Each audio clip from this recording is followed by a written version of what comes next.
All right, I see. Well, let's get a divorce then.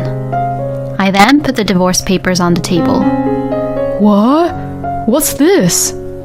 It's the divorce papers, of course. Oh, have you prepared them already? If you did, do you want to use yours then? No, that's not what I meant. Why are the divorce papers coming from you? Stop being so arrogant, Ivy. Arrogant? You have been looking down on me this whole time. So that's why you think that I'm arrogant, right? But you're the one being the most arrogant person here. If you say it like that, then you think that you're better than me, huh? Well, I am. My name is Ivy. I have been married to my husband, Howard, for 10 years now. I knew my husband from my university years, as he was one of my classmates. But even when we were in the same classes during university, it's not like we began to go out because of that. Howard and I were just in the same classes and were in the same club at that time. After graduating university and second year into working at the company where I work now, Howard and I met again at a drinking party for our university alumni reunion. And from there, we hit it off and ended up getting married. My husband is a very bright and cheerful person. On my second year of working at the company, I was just stuck at work, and when I got to talk to Howard about it, I felt really relaxed, which is why we probably hit it off and I ended up marrying him. But now to think about it, it seems that I made the wrong choice. The first 8 years of our married life was very peaceful and satisfying. It was when my husband changed jobs that our marriage began to fall apart. Howard was so full of hopes and dreams for the future that he happily changed jobs, saying, "I was headhunted." But instead, his salary was lower and got reduced to half of what it had been before, and for this, he lost his motivation. After that, my husband became depressed and very narrow-minded about some things, and also got very self-deprecating. Still, it was a fact that my husband's brightness and cheerfulness had saved my life previously, and I was determined that it was now my turn to support him. However, this didn't work really well, and as a result, Howard couldn't get the point about my feelings of wanting to help him at all. My husband was always tired and exhausted when he came home late at night. "Welcome home. I cooked your favorite pasta for dinner today." It's okay. I don't need it. Huh? So, you already ate? No way. I'm not getting any high income here. Then, aren't you hungry a little bit? You need to eat something to cheer up. That's really annoying, you know. You think that I'm useless, don't you? What? I've never thought of you that way. Well, I'm not really sure about that. Saying that, my husband would not try to even look at me and would go back into his room. Even so, I won't give up easily, and I'll cook his favorite meals. But he would only take a few bites of it and then quickly goes back into his room. On weekends and on day offs, I would suggest that maybe we could go out for dinner, but he would just say, "We don't have that kind of money," and wouldn't go anywhere. I really didn't know what to do anymore. And it was at that time my husband would make an impossible proposal to me. Well, that was probably the main reason as to why our relationship got worse. On that day, my husband came home early, which was very rare. And the expression he had on his face was very calm. Did something good happen? It makes me happy to see him like that too. Ivy, I got a suggestion. Okay, what is it? Can you quit your work? Excuse me? Quit work? There was no way I could do that now. My husband's monthly net income is less than $1,800. Our monthly rent is $600, and the utilities fees are about $200 per month. My husband's cigarette costs more than about $200 a month. Even if I calculate roughly like that, $1,000 are already gone. Even if we do our best to control the expenses for the food, $400 would probably be our limit. If we pay for both of our phone bills, $100 will be gone. And what can we do with the remaining $300? $300 is better than nothing, but for the two of us, it would not be enough at all. You know, it's really difficult for me, knowing that you're earning more income than me. What, your current net income is about $2,000 per month, right? What the hell is he talking about? I've been working at the company for over 10 years now. I really wonder what is going on in Howard's head sometimes. My net income per month is $3,500. But I guess that I should never say that to Howard. I can't take it anymore. So if you quit work, then I'll feel much better, you know? I was so angry at what he was saying. It seems like Howard was really looking down on me from the very beginning. He was probably thinking that he was providing for his wife, who made way less money than he actually did. No, I won't quit my work. Huh? Why not? It's because I love my job and my company. So, you don't love me then? That's not what I'm even saying. I am very proud of my job, so I have never thought about quitting my job at all. Then, my husband laughed as he let out a huge sigh. You're proud of a job that only pays you $2,000? That's really funny. Well, if that's funny, you, on the other hand, has a job which would only pay less than $1,800. If I could say that to him, then it would have definitely made me feel better. But if I said that, then I would be in the same level as him. I tried my best to remain calm and proceeded with the conversation. After that, my husband continued to pressure me to quit my job, but I never agreed to his idea. Then, my husband made some idiotic excuses and stopped providing any money into the family budget. What was the whole purpose of me being with this man? I really couldn't understand anymore. Then, just as I was beginning to think about getting a divorce, my husband began to talk about my father. My parents divorced after I graduated university and began working at the company.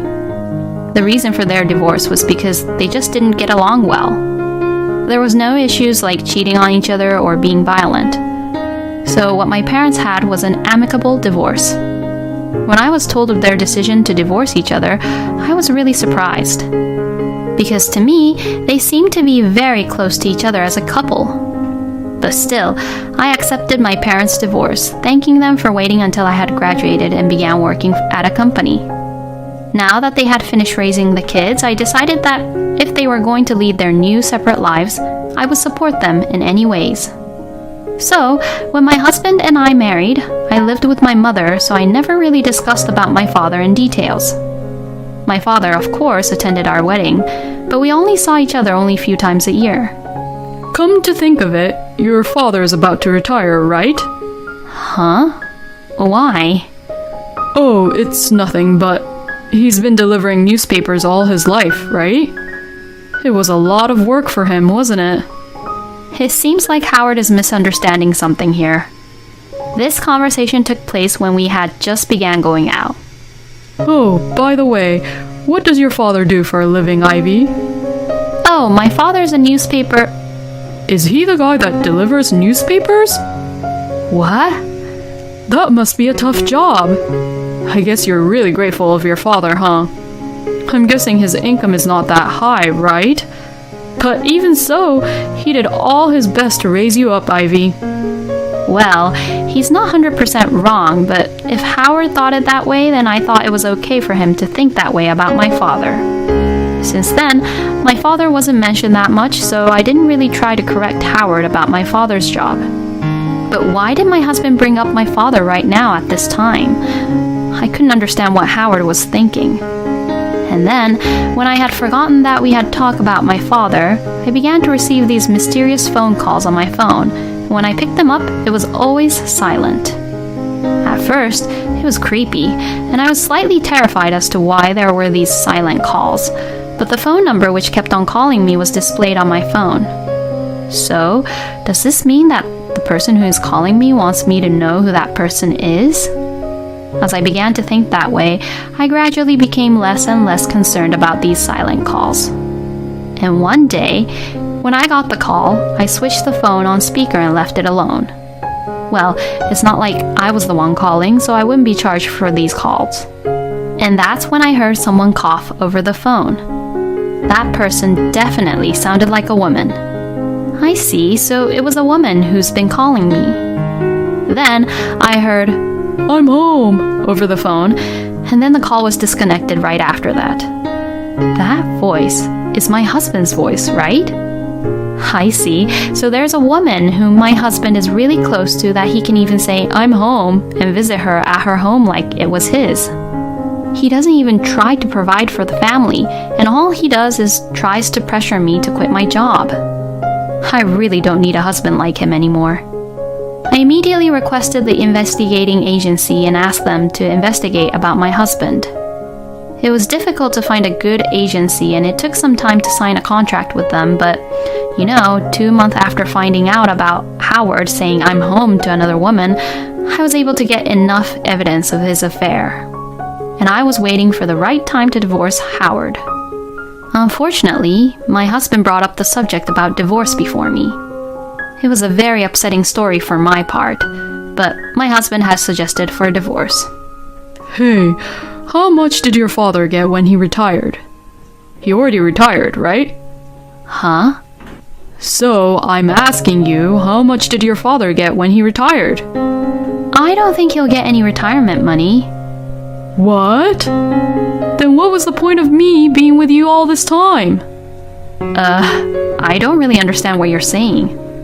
I mean, I knew that he wouldn't get much retirement money since he only worked as a newspaper delivery man, but still, it's better than not getting it. Well, yes, indeed. It's better to get it than not to get it. And yet, your father won't even get the retirement money.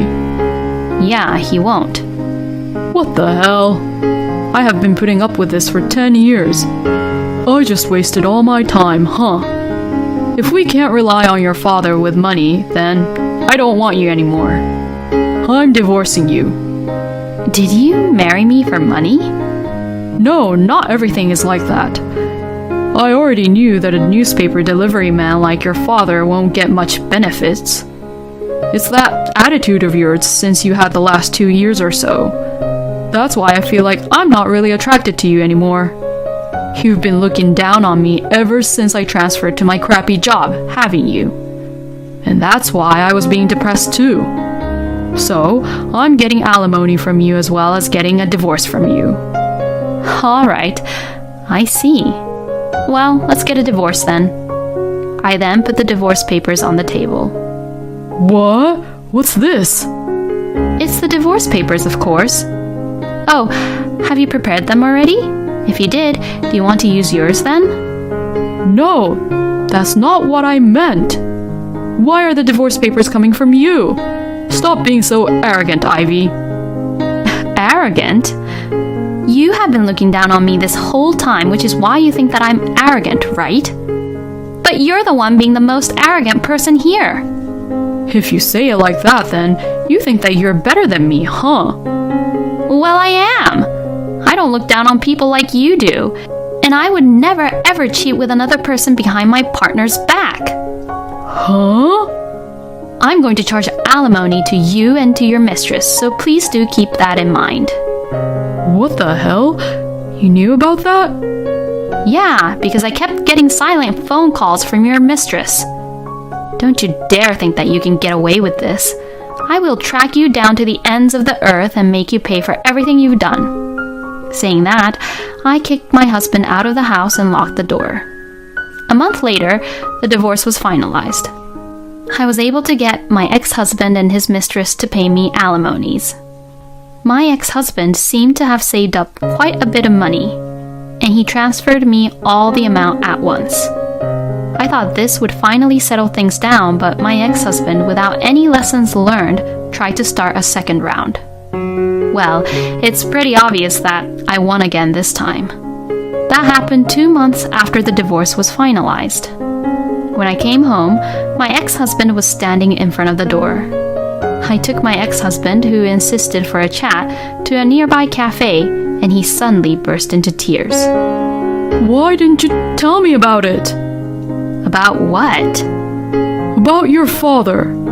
Huh? My ex-husband showed me an article from a magazine.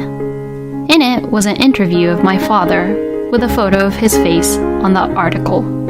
Your father is the editor-in-chief, right? Oh, about that. Yeah, that's right.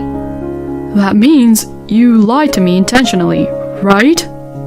If I sue you for it, I'll be compensated, right? Then why don't you hire a lawyer and file a claim for it? But, well, if you have the money, that is. Besides, I wasn't lying to you intentionally, you know. Sometimes my father does carry newspapers and magazines to his clients, so it doesn't change the fact that he delivers newspapers. I mean, you just jumped to conclusions on that one on your own. Oh, and you're also claiming compensation for emotional distress, right? Go ahead and do it. We can even take this to court if you want. I will never run away, so bring it on. Let's fight this to the end. Even if you say that, you're still going to lose. You also lied to me about his retirement benefits. No, you see, my father hasn't retired yet. So, how can you say that I lied about his retirement benefits? Besides, what does my father's retirement benefits have to do with us? Even if my father gets his retirement money in the future, it's his money, and it has nothing to do with me, you know? But still, you might get some from him too, right? Yeah, so what? Then I could have gotten it too. All you care about is only money, no matter what, huh? Because you were blinded by the money, you believed in stupid words like headhunt, and your salary decreased, isn't that right? Snap out of it, will you? I have nothing more to say to you. Don't ever show your face in front of me ever again. If you ever appear in front of me again, I will sue you, and I mean it. I slammed the $10 on the table and left the cafe. I loved him once, but that man is no longer the man I fell in love with. No, he probably was like that to begin with, but I guess I just couldn't see it. I couldn't make any good judgments about him that well. First of all, I need to learn how to judge a person's character and who they really are. My ex-husband never visited me after that, but a year later, I saw him unexpectedly. That day, I was enjoying shopping with my friends. And, as we were about to enter a restaurant, I saw my ex-husband. He was wearing a uniform and serving customers. Apparently, he was working as a waiter in that restaurant.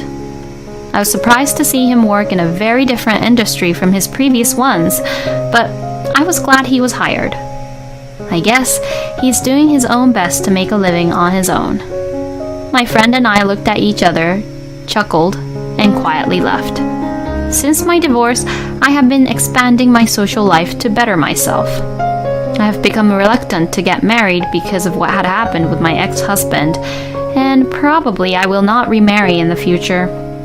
I live for my work, and this is one of the options that some people would choose. With what had happened in the past, I want to learn from it and live my life to the fullest. A husband who relies on his father-in-law's retirement money, he must be really weird. I hope that there's a lot of happiness waiting for Ivy in her future life. Thank you for watching until the end. Please subscribe to our channel. We hope to see you in our next video.